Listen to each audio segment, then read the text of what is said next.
अंतर्राष्ट्रीय क्षेत्र हो गया है। यहाँ अंतर्राष्ट्रीय गीता महोत्सव के आज इस अवसर पर मंच पर आसीन पूज्य अवधेशानंद जी महाराज, परम पूज्य गीता मनीषी स्वामी ज्ञानानंद जी महाराज, जिन्होंने इस गीता महोत्सव को प्रारंभ किया, परम पूज्य शंकराचार्य जी, परम पूज्य ब्रह्म ऋषि कुमार स्वामी जी, जैन समाज के लोकेश मुनि जी, हमारे इस महोत्सव जिनके मुख्यमंत्री रहते हुए ये महोत्सव प्रारंभ हुआ और आज पूरे देश और दुनिया में ये महोत्सव पहुंच गया। ऐसे भारत सरकार के शहरी विकास और ऊर्जा मंत्री और हरियाणा राज्य के पूर्व मुख्यमंत्री आदरणीय मनोहर लाल खट्टर जी, परम पूज्य बाबा भूपेंद्र जी, कपिलपुरी जी महाराज, मध्य प्रदेश के हमारे मुख्यमंत्री आदरणीय लोधी जी, दिनेशानंद जी, मास्टर जी महाराज, विकास जी महाराज, कालिदास जी महाराज, तपेंद्र सिंह गोल्डी जी, सुभाष सुधा जी, विराट संत और सभी मंच पर आसीन मेरे सभी पूज्य बंधु, पूज्य प्रातः स्मृति सभी पूज्य संतगणों को मैं प्रणाम करता हूँ। और यहाँ गीता महोत्सव में आए हुए बड़ी संख्या में सभी हमारे देवियों एवं सज्जनों, भाइयों एवं बहनों, मीडिया के में सभी मित्र, मैं सबसे पहले तो कुरुक्षेत्र की इस पावन धरा को हाथ जोड़कर प्रणाम करता हूँ, शीश नवाता हूँ। और धर्म क्षेत्र कुरुक्षेत्र की पवित्र भूमि पर भगवान योगेश्वर श्री कृष्ण ने अर्जुन को जो दिव्य उपदेश दिया, वही श्रीमद् भागवत गीता के रूप में मानवता का शाश्वत ज्ञान बनकर पूरे विश्व को मार्गदर्शन करने का काम कर रहा है, पूरा दिशा देने का काम कर रहा है। यह वो भूमि है जहाँ से धर्म, कर्तव्य, सत्य, निष्काम कर्म और आत्मोन्नति का संदेश संपूर्ण समाज में प्रवाहित हुआ है।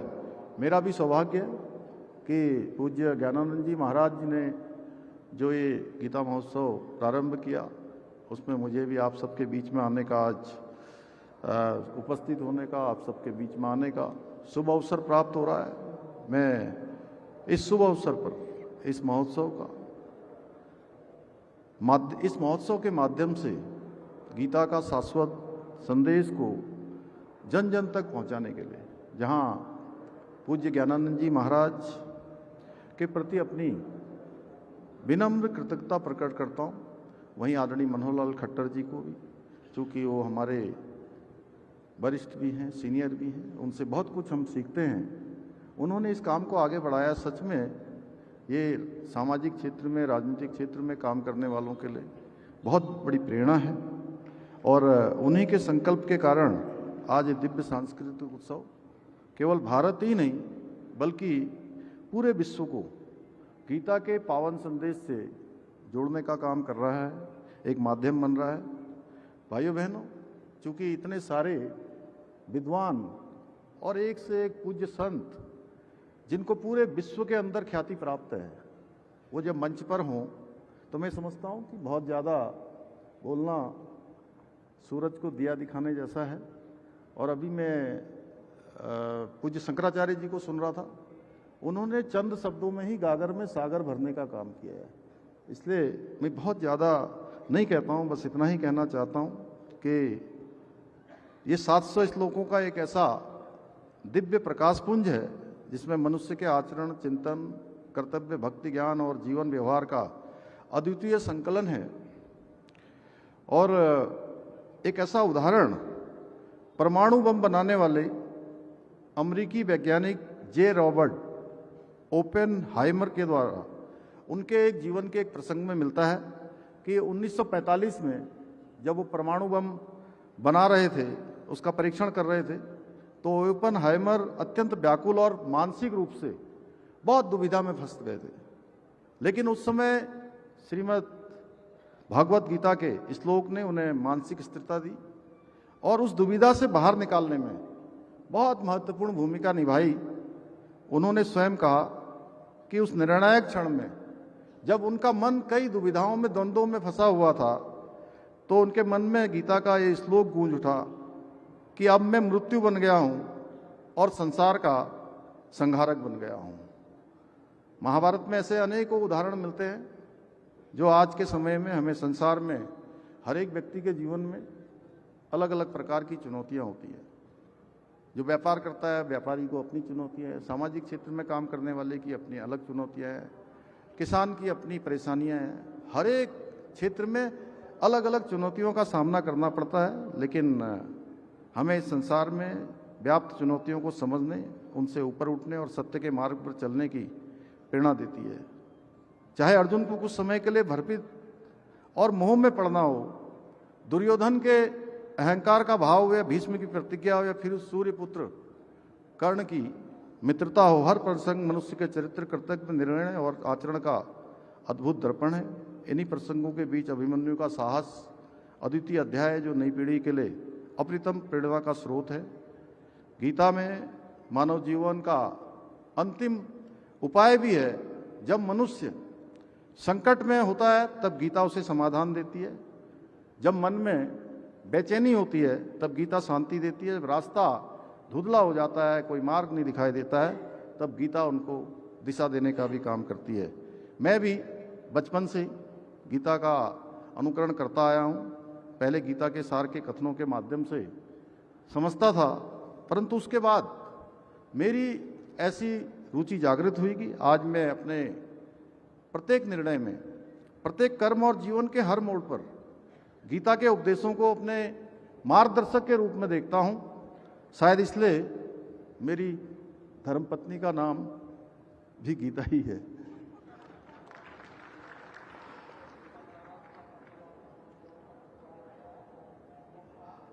लोक संग्रह गीता में वर्णित है। लोक संग्रह मेवापि संपश्यन कर्तुम महर्षि, अर्थात समाज के कल्याण के लिए किया गया कार्य ही सबसे बड़ा धर्म है।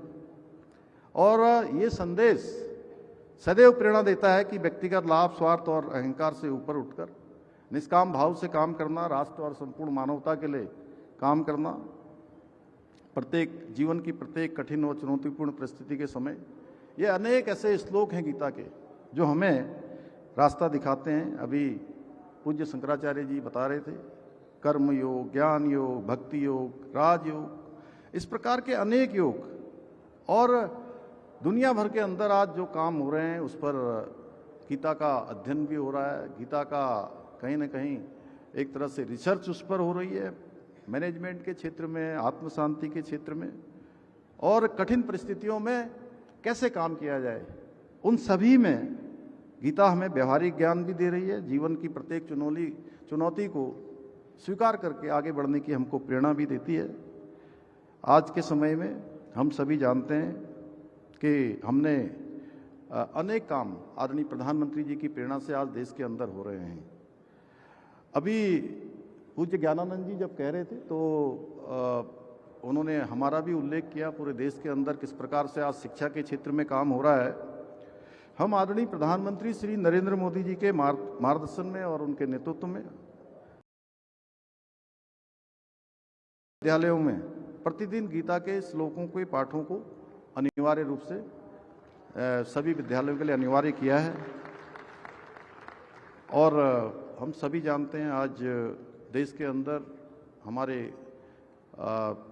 धार्मिक क्षेत्रों में जिस प्रकार से काम हो रहा है वो एक एक सभी हमारे पूज्य संतगण भी जानते हैं, देश के सभी लोग भी जानते हैं। आज हमारी धार्मिक धरोहरों को सजाया जा रहा है, संवारा जा रहा है, वो भूतो न भविष्यति।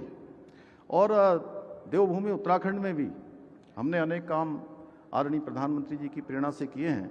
उसमें जो अभी लोकेश जी महाराज ने उसका उल्लेख किया कि उत्तराखंड पूरे देश का पहला ऐसा राज्य है देश की आज़ादी के बाद जहां रहने वाले सभी पंथों के लिए, सभी वर्गों के लिए, सभी समुदाय के लिए एक समान कानून, समान नागरिक संहिता का कानून लागू हो गया है। यह ऐतिहासिक कार्य इस वर्ष जनवरी से उत्तराखंड में लागू हो गया है। इसके साथ साथ केदारखंड और मानसखंड, जिनका उल्लेख संपूर्ण हमारे शास्त्रों में है, उनके सभी मंदिरों को सजाने का काम, संवारने का काम किया जा रहा है।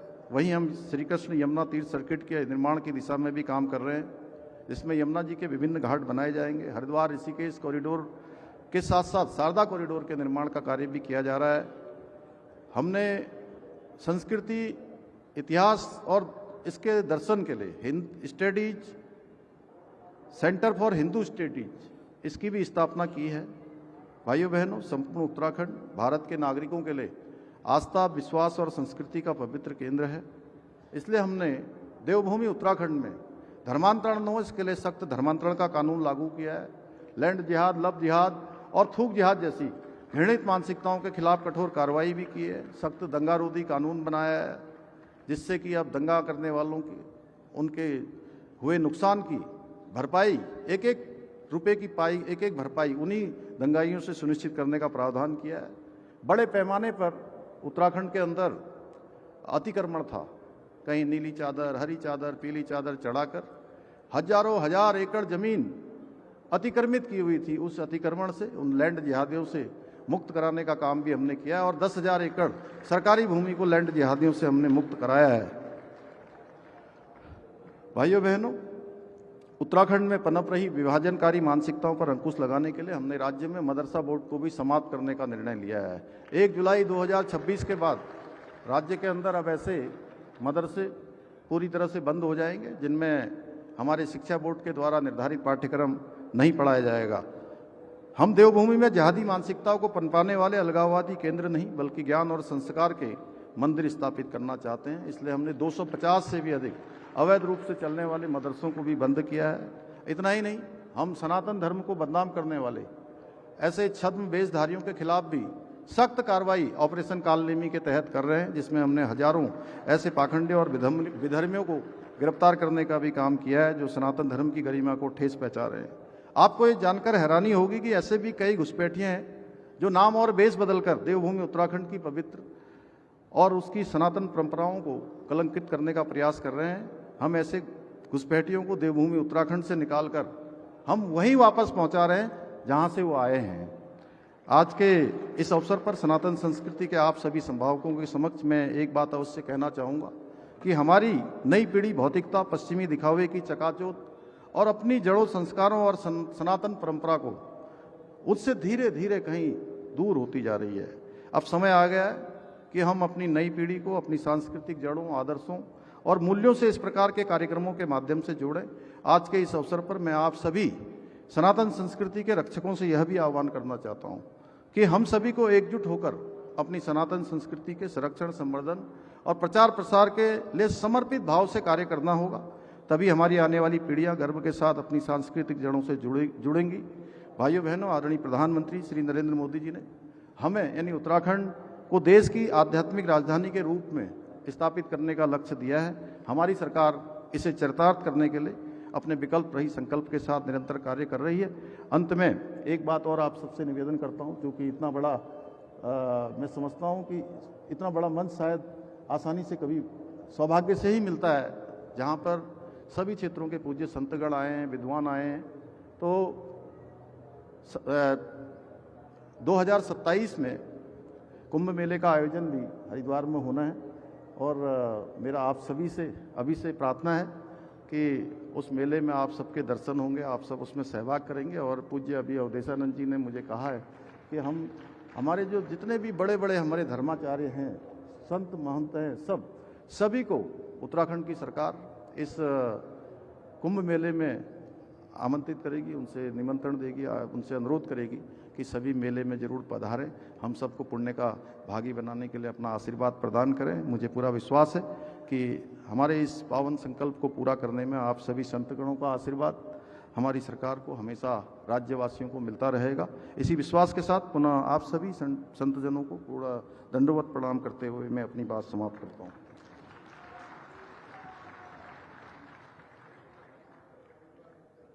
धन्यवाद। श्रीरथ। अभी उत्तराखंड के क्षेत्र के नाम से जाना जाता है। धर्म क्षेत्र का अपना इतिहास है।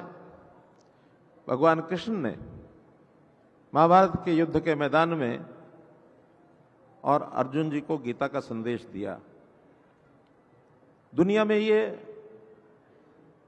एक प्रश्न है कि जिस गीता जी के बारे में हम कहते हैं कि ये शांति का एक स्रोत है, जीवन को जीने का एक सार है, तो ये युद्ध के मैदान में संदेश दिया गया। अपने आप में ये आश्चर्य करने वाली बात है। किसी को कठिनाई से इस पर विश्वास होता है, एक तरफ युद्ध, एक तरफ शांति। लेकिन सत्य है, अकाट्य सत्य है, और इस सत्य के लिए आज दुनिया में एक उत्सुकता बनी है कि हम जाके समझें तो सही। जैसा बताया गया कि 2014 में जब जनता की कृपा से, स्वामीजनों के, संतजनों के आशीर्वाद से और पार्टी के हाईकमांड की योजना से मुझे इस हरियाणा प्रदेश का दायित्व मिला, तब हमने विचार किया कि कुरुक्षेत्र ऐसी एक हमारी धरती है जहां इस विषय को और ज्यादा व्यापक बनाया जा सकता है।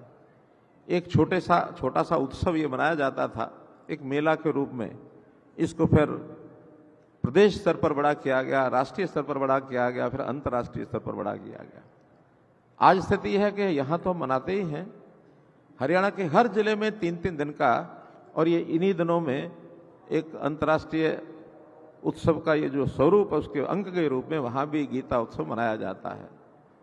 समय समय पर देशों से भी निमंत्रण मिले, जैसा 2019 में बताया, मॉरिशियस के अंदर जाकर के मुझे भी वहाँ जाने का अवसर मिला। बाद में यूके में कार्यक्रम हुआ, कनाडा में हुआ, ऑस्ट्रेलिया में हुआ, अभी इंडोनेशिया का भी निमंत्रण स्वामी जी के पास आया हुआ है, तो वहाँ भी अगले कुछ दिनों के बाद स्वामी जी जा करके वहाँ ये कार्यक्रम करके आएंगे। श्रीलंका में भी कार्यक्रम हुआ है, और अब देश की दूसरी राजधानियों में ऐसे प्रमुख स्थानों पर भी ये कार्यक्रम होने शुरू हो गए हैं, और बड़े बड़े स्वरूप उसके होने शुरू हुए हैं। कल ही प्रधानमंत्री जी उडुपी में गए, कर्नाटक में, और 1 लाख ऐसे यानी गीता को कंठस्थ करके गीता प्रेमियों ने वो पाठ किया। 1 लाख लोगों ने, बड़ा कार्यक्रम था। और मुझे स्वामी जी बता रहे हैं कि बंगाल की भूमि पर, हालांकि कई बार बड़ा कठिन लगता है कि बंगाल में ऐसे लोगों को कैसे यानी अपने कार्यक्रम करने के, आयोजन करने का अवसर मिलता है, लेकिन आने वाले 7 दिसंबर को वहाँ की ऐसे गीता प्रेमी सज्जनों ने निर्णय लिया है कि 5 लाख गीता के श्लोक का उच्चारण बंगाल में होगा। बड़ा कार्यक्रम होने जा रहा है। तो मुझे ऐसा लगता है कि जिस बात को लेकर के आज से 10 साल पहले स्वामी जी के आशीर्वाद से कार्यक्रम शुरू हुआ, संतों का आशीर्वाद हर वर्ष हमको मिलता है, मैं भी हर वर्ष एक आध कार्यक्रम यहाँ आता ही हूँ, इसको हम और आगे बढ़ाएंगे। भगवान कृष्ण का दिया हुआ संदेश दुनिया के लिए आज भी उतना ही प्रासंगिक है जितना उस महाभारत काल में था। तो मैं तो ये कहूँगा कि गीता के प्रति हमारा जो भाव होना चाहिए, एक बहुत ऊंचा भाव। अब कई बार होता है कि हम गुरु के बराबर भाव मन में रखें कि भगवान के बराबर भाव में रखें। उच्च स्थान तो दोनों स्थानों पर ही, दोनों चीज़ों के प्रति हमारे मन में आता है। एक श्लोक हम पढ़ते थे पहले कि गुरु गोविंद दो खड़े, काको लागे पाओ, बलिहारी उन गुरु की जिन गोविंदियों दिखाए। यानी गुरु बड़ा के भगवान बड़ा, इसमें जब चर्चा रहती है तो हम भगवान के द्वारा उवाच जो वाक्य हैं उनको भी उतनी श्रद्धा से ही हम सुनते हैं, विचार करते हैं, पालन करते हैं। लेकिन जब वो विचार किसी पुस्तक के रूप में लिखे हुए आ जाते हैं तो फिर वो भी एक गुरु के रूप से कम नहीं है। जैसा सिख समाज में देखते हैं, गुरु ग्रंथ साहब को गुरु के रूप में धारण किया और सर्वोच्च स्थान समाज में है। ऐसे ही हम राष्ट्रीय स्वयंसेवक संघ के स्वयंसेवक प्रचारक इस नाते से उस समय हमको एक पाठ मिला कि संगठन के नाते भगवा ध्वज ही हमारा गुरु है। गुरु का स्थान बहुत ऊंचा होता है। ऐसे स्थानों पर हम अपने ऐसे विचारों को रख करके चलेंगे तो हमारे मन में आदर और श्रद्धा का भाव बनेगा। और एक बड़ी आश्चर्य करने वाली बात है कि दुनिया में संतों का, महापुरुषों का या नेताओं का भी बड़े जो ऐसे आदर्श पुरुष हुए हैं, जयंतियां उनकी मनाई जाती हैं। घरों में हम परिजनों की भी जयंतियां भी मना लेते हैं, लेकिन कोई ग्रंथ अगर देश और दुनिया में है जिसकी जयंती मनाई जाती है तो एकमात्र गीता जी का स्वरूप है, जिसकी जयंती हर वर्ष मनाई जाती है। एक बहुत बड़ा एक बोध हमको इस अवसर पर होता है। गीता हमको जो संदेश देती है, एक जिसको कहना चाहिए कि कर्म प्रधान बनने का संदेश हमको देती है। धर्म क्षेत्र कुरुक्षेत्र कर्म क्षेत्र, कर्म करने के लिए भगवान कृष्ण ने जो कहा, तो एक कर्म प्रधान ग्रंथ है कि अपने कर्म को करना मत भूले। गीता के श्लोक बहुत से हम पढ़ते हैं, सुनते हैं, आचरण करते हैं। 700 के लगभग श्लोक हैं, 18 इसके अध्याय हैं। हो सकता है सब लोग सारे गीता को न सुन पाते हो, न कंठस्थ कर पाते हो। जीवन में एक अगर आपने श्लोक भी, और पूरा श्लोक नहीं, एक पंक्ति भी जीवन में धारण कर ली, मैं समझता हूं पूरे गीता का जो फल है वो उसमें मिलता है। मैं तो अपनी बात बता सकता हूं कि जब कर्मण्यवादी करस्ते मां फलेषु कदाचना, अगली पंक्ति अभी भी मुझे याद नहीं है। इसी एक पंक्ति के कारण से जीवन में जो बदलाव आया